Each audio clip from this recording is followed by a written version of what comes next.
స్వతహాగా క్రికెటర్గానే తన ప్రయాణాన్ని మొదలుపెట్టిన రాజ్యసభ సభ్యులు సానా సతీష్ బాబుకి మరోసారి ఆంధ్ర క్రికెట్ అసోసియేషన్ కార్యదర్శిగా పనిచేసే అవకాశం దక్కింది.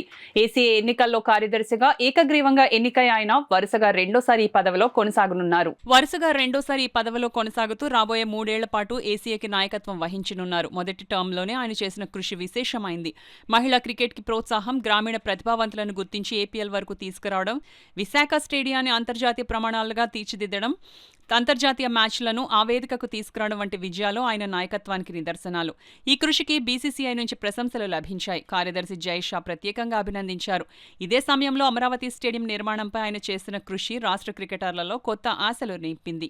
ఈ నేపథ్యంలో జరిగిన తాజా ఏసీఏ ఎన్నికల్లో సానా సతీష్ బాబు విజయం సునాయాసమని అందరూ భావించినట్టుగానే ఆయన ఏకగ్రీవంగా మరోసారి కార్యదర్శిగా ఎన్నికయ్యారు. ఆంధ్ర క్రికెటర్ అసోసియేషన్ కార్యదర్శిగా ఎన్నికైన రాజ్యసభ సభ్యులు సానా సతీష్ బాబు ఫౌండేషన్ చైర్మన్ తలాటం హరీష్తో, చింతపల్లి అర్జున్తో పాటు కాకినాడకు చెందిన క్రికెట్ అభిమానులు, తూర్పుగోదావరి జిల్లా క్రికెట్ అసోసియేషన్ సభ్యులు, క్రికెట్ అభిమానులు మర్యాదపూర్వకంగా కలిసి శుభాకాంక్షలు తెలిపారు.